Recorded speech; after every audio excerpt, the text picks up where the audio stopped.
Hoje nós estamos aqui com um colega de grande expertise e de conhecimento sobre o assunto. É o nosso colega Antônio José Xavier Oliveira, que vai trazer uma palhinha do seu conhecimento justamente sobre a responsabilidade social da empresa e a atuação sindical. Então, assim, curta esse vídeo, acompanhe e observe os detalhes que o colega vai trazer para a gente, justamente acrescendo ao nosso conhecimento aquilo que ele já está pesquisando, aquilo que ele está investigando. Pois bem, Antônio José Xavier Oliveira, ele é mestrando em Direito pela Universidade Federal de Sergipe, pelo programa PRODIR, especialista em Direito do Trabalho e Processo do Trabalho, e é servidor público do TJ Sergipe. Então, com vocês, Antônio José Xavier Oliveira, para que ele faça um pouco da sua apresentação e nos diga como foi a sua trajetória. Muito obrigado. Bom, professor, meus cumprimentos a todos, né? Primeiramente, agradecer a oportunidade. Falando da minha trajetória, eu acho importante frisar, sou graduado em Direito, pós-graduado em Direito, tenho especialização em Direito do Trabalho e Processo do Trabalho. Tive a chance também de ser professor da Universidade Federal de Sergipe durante 2 anos, como professor substituto. Fui professor de cursinhos preparatórios para o exame da Ordem dos Advogados do Brasil, para concursos públicos. Prestei também já consultoria jurídica, militei na advocacia, já estou há muitos anos aí na estrada.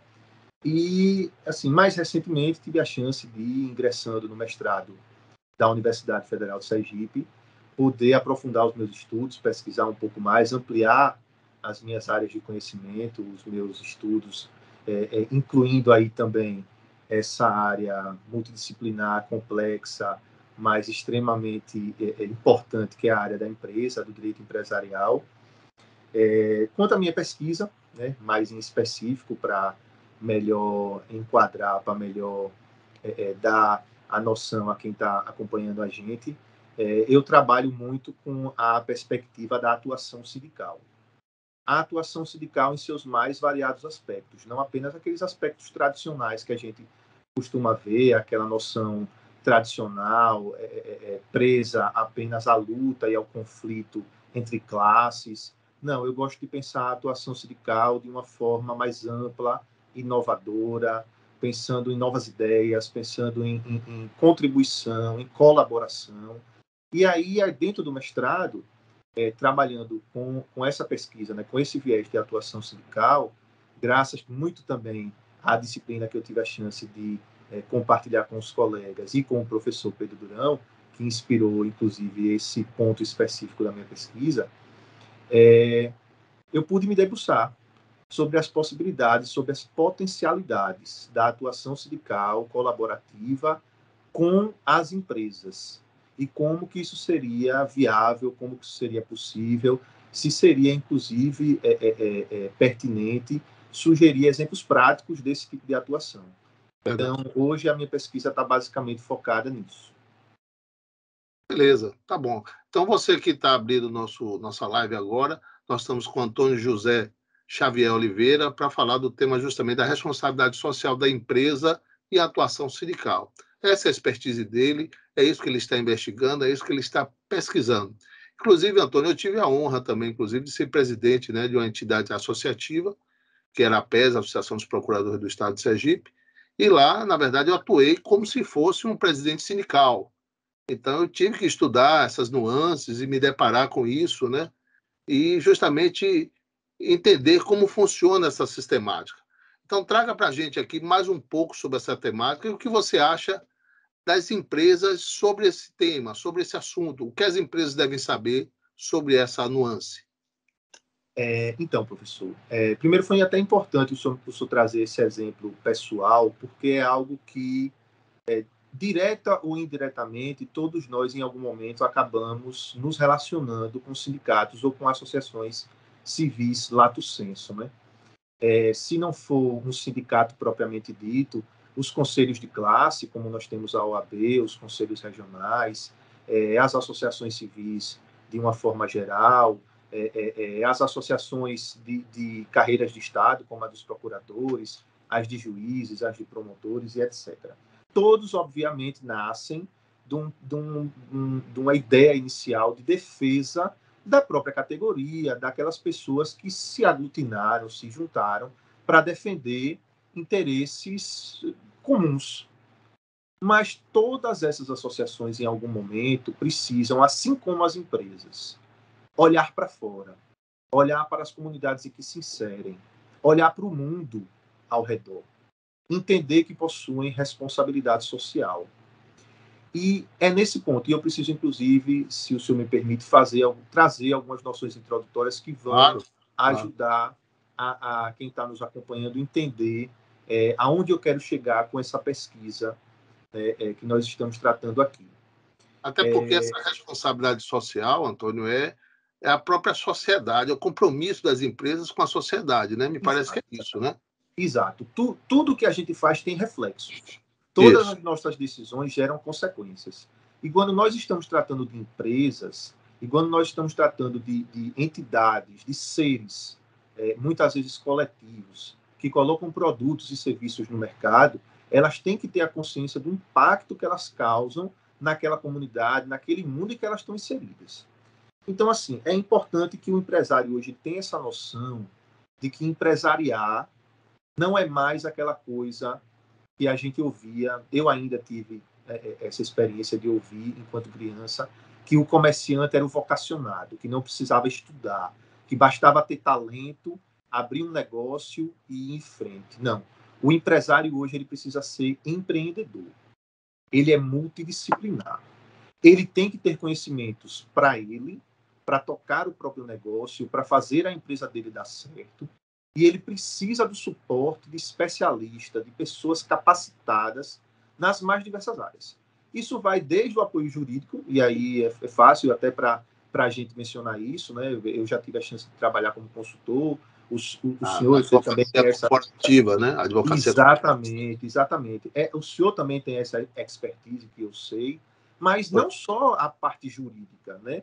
Tem a parte de marketing, tem a parte contábil, tem hoje em dia as questões de compliance e a própria responsabilidade social também, né? O impacto, a sustentabilidade, tudo isso precisa ser analisado na atividade do empresário.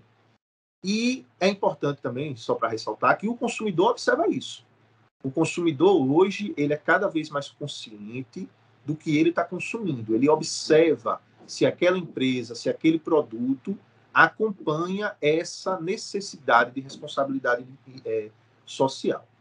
Então, em que ponto o sindicato se intersecciona, se interconecta com isso?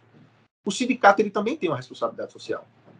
O senhor mencionou, não era nenhum sindicato, mas a sua associação lá dos procuradores. Em algum momento, você vai ter que olhar para fora, você vai ter que olhar para a comunidade em que você está inserido. Empresas e sindicatos precisam pensar sobre a dimensão dos direitos humanos, sobre a sua atuação. Não vou me aprofundar, porque também seria muito complexo e extremamente entediante para quem está acompanhando a gente, mas só para reforçar e dar noção da importância, as Nações Unidas, desde 2011, tem um grupo de trabalho para tratar de direitos humanos em empresa. A OIT tem hoje como seu principal objetivo institucional o trabalho decente. Nos Objetivos de Desenvolvimento Sustentável, na Agenda 2030, está lá o Objetivo de Desenvolvimento Sustentável número 8, que trata de desenvolvimento econômico e trabalho decente. Então, tudo isso impacta na atuação das empresas e o sindicato ele precisa entender. E nesse ponto, eu não estou dizendo que o sindicato não tem que lutar por melhores condições de trabalho, por reajustes salariais, por melhores patamares de proteção para os trabalhadores. Essa é a função principal dos sindicatos. Mas existe um espaço em que sindicato e empresa podem atuar no mesmo nível, com equivalência. E existe, inclusive, um princípio do próprio direito coletivo do trabalho, que se chama princípio da equivalência dos contratantes coletivos. É muito comum a gente ouvir do empresário: eu não me relaciono com o sindicato, porque o sindicato, qualquer coisa, me leva para a Justiça do Trabalho. E se eu vou para a Justiça do Trabalho, eu sei que eu perco, porque na Justiça do Trabalho é protetista. O princípio da proteção está sempre do lado do empregado. Só que quando a gente trata de uma relação direta entre seres de âmbito coletivo, como é a empresa e o sindicato, as contratações, os convênios, as colaborações, elas vão ser analisadas sem que se presuma essa discrepância de forças. Porque de um lado vai estar a empresa, é verdade. Mas do outro lado vai estar um sindicato e não um empregado isoladamente considerado. Então, não tem por que um juiz do trabalho, não tem por que um TRT, um TST, anular ou invalidar eventualmente um acordo, uma convenção, ou até um convênio, uma colaboração que eventualmente seja realizada entre empresas e sindicatos, porque aquela contratação é plenamente válida, não há uma discrepância de força. E, mais especificamente, eu já consigo encontrar, dentro da minha pesquisa, exemplos práticos desse tipo de colaboração, desse tipo de simbiose. Eu gosto de falar de simbiose porque, só para deixar claro para quem está ouvindo a gente, simbiose é aquela relação em que ambos os seres ganham. É uma relação de ganha-ganha. É uma relação em que ambos têm interesses convergentes. Você pode se ajudar para que os dois consigam atingir objetivos positivos para ambos. Tem um exemplo, eu tenho até esse texto, eu me lembro sempre desse texto, porque ele é muito interessante, que é de uma situação do Sindicato das Trabalhadoras da Indústria Têxtil dos Estados Unidos. E o sindicato, um sindicato que ao longo dos anos foi se enfraquecendo, assim como muitos outros sindicatos lá nos Estados Unidos, que tem uma liberdade sindical muito ampla e uma pulverização dos sindicatos, eles passaram a atuar dentro das comunidades em que estavam inseridas para receber melhor os imigrantes, que normalmente são vistos com desconfiança, e ajudar essas pessoas a se inserirem no mercado de trabalho como trabalhadores da indústria têxtil. E como é que eles faziam isso? Poxa, qual é a primeira dificuldade de um imigrante? Aprender a falar a língua do novo país. Então, o Sindicato das Trabalhadoras da Indústria Têxtil dos Estados Unidos começou a dar aulas de inglês, a ensinar informática básica, a passar conhecimentos que são básicos para que essas pessoas conseguissem emprego na indústria em que elas são o principal sindicato. Tranquilo. Desculpe, Antônio, ter interrompido, mas assim, nesse contexto, você acha que a empresa deve apoiar essas relações sociais, esse compromisso social?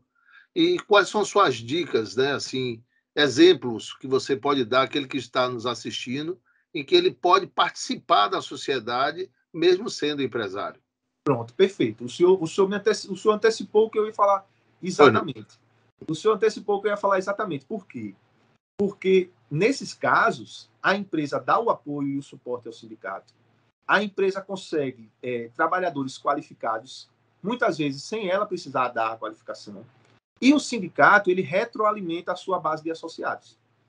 Então, existe uma possibilidade, e esse é só um exemplo prático, existem muitos outros. Por exemplo, na área do compliance, o sindicato pode agir como um colaborador externo, especialmente com relação às normas de segurança, saúde do trabalho. Eu li um texto maravilhoso, inclusive de autoria do próprio professor Pedro Durão, que falava sobre preceitos da OIT e compliance trabalhista.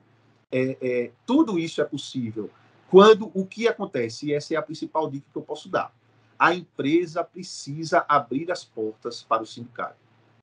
Precisa estender a mão.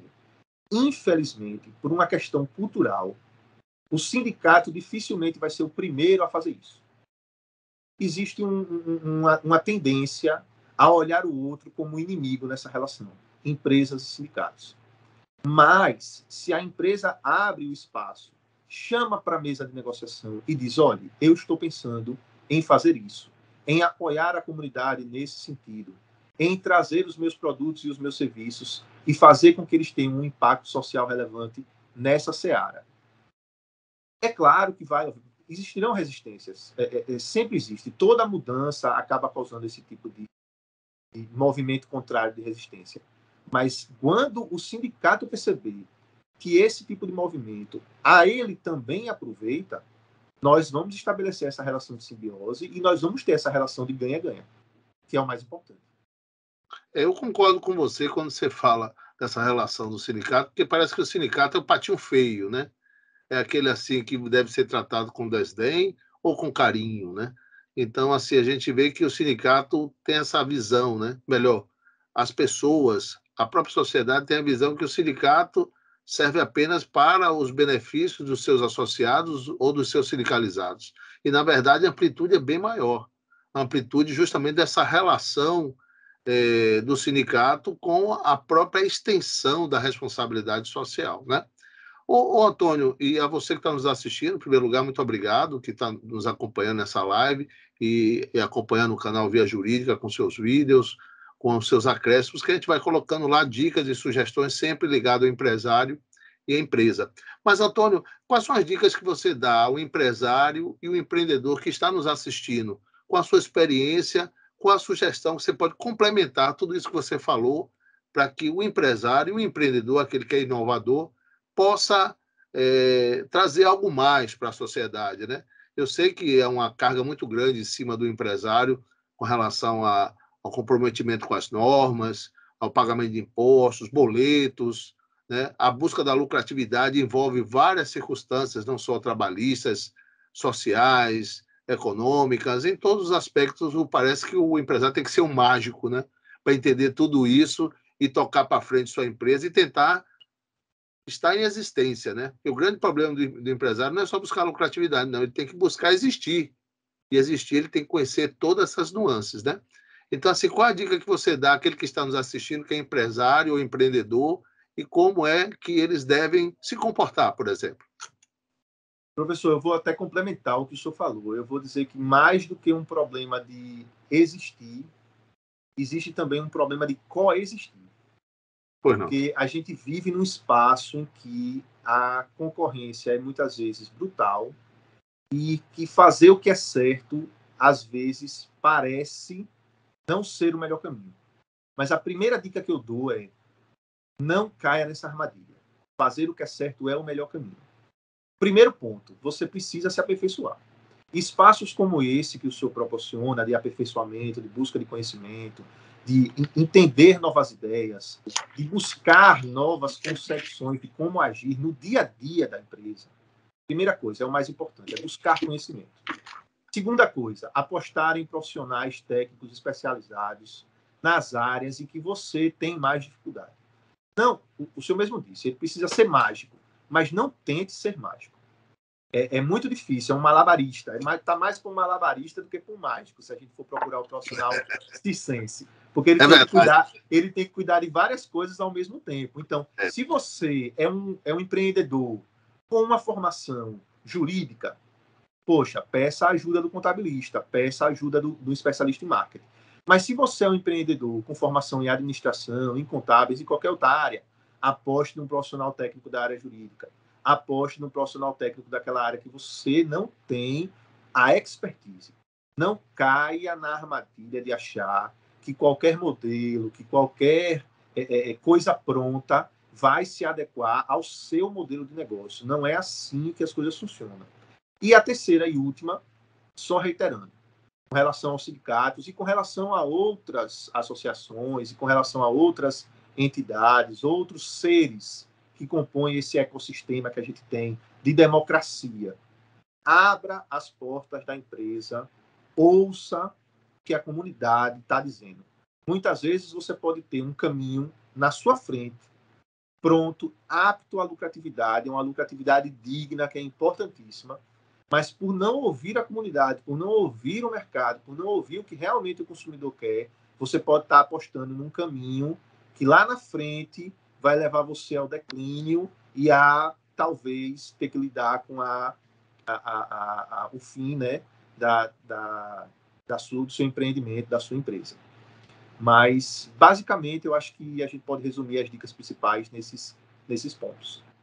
Nesse sentido, houve até um exemplo prático essa semana, que o empresário me perguntou: não, Durão, eu quero imprimir aí 50 mil panfletos para a gente mandar distribuir em todo o estado.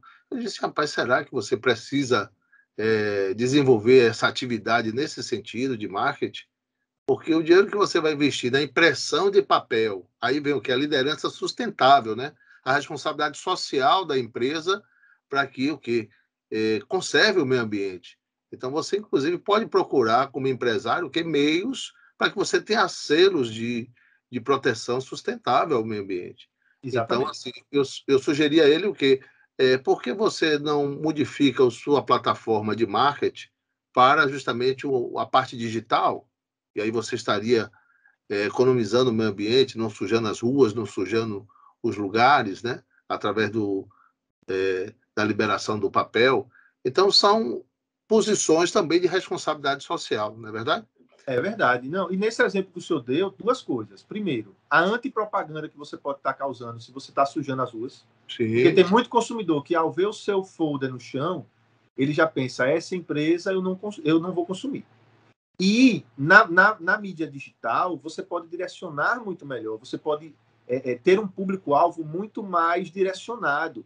O panfleto, você não sabe exatamente a mão que vai receber aquele panfleto. Isso. A mídia digital, se você tem um especialista cuidando disso, se você tem uma pessoa que saiba, que tenha a expertise para cuidar daquilo, as pessoas que precisam saber do seu negócio vão receber aquela publicidade, aquela propaganda.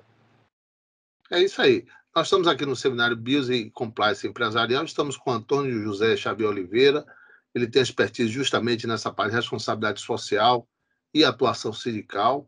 Estamos chegando já próximo, viu Antônio, ao final, e assim, desde já queria lhe agradecer o seu carinho, a sua estima, a sua sapiência, né? Aquilo que você nos colocou aqui tem importância, tem relevância, mas eu queria aqui que você colocasse assim um ponto quase final, mas assim um ponto que aquele que está nos assistindo exemplos práticos e reais de que um pequeno e médio empresário pode agir com responsabilidade social.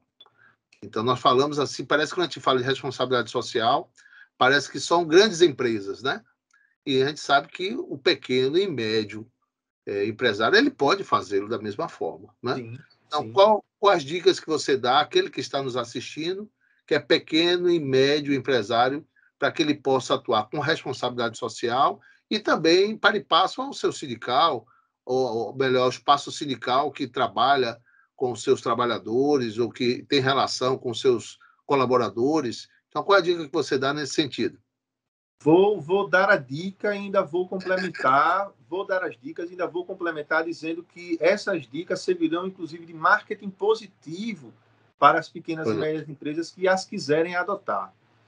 A questão do trabalho decente, que é hoje o principal objetivo institucional da OIT, ela dá muitas dicas com relação a isso. Por exemplo, pequenas e médias empresas não podem cair na tentação de explorar trabalho infantil.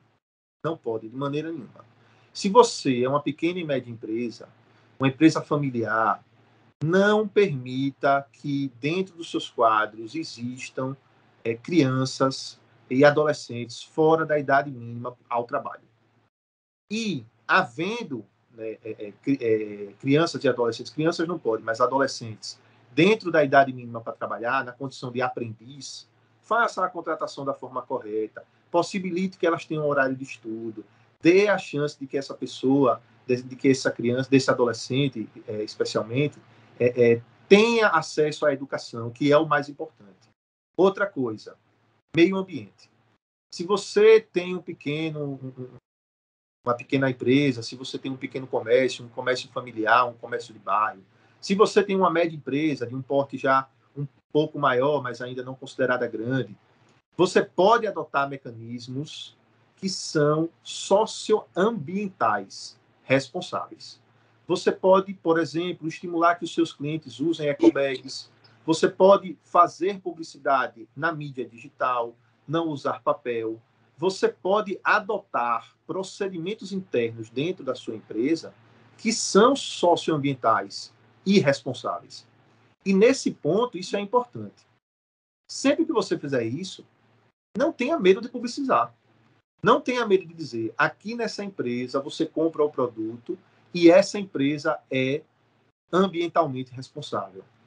Porque essa publicidade positiva, ela não traz demérito, ela não é prepotente e ela informa o consumidor.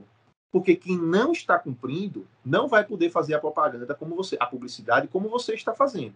Então você já vai se colocar num patamar diferenciado com relação aos seus concorrentes.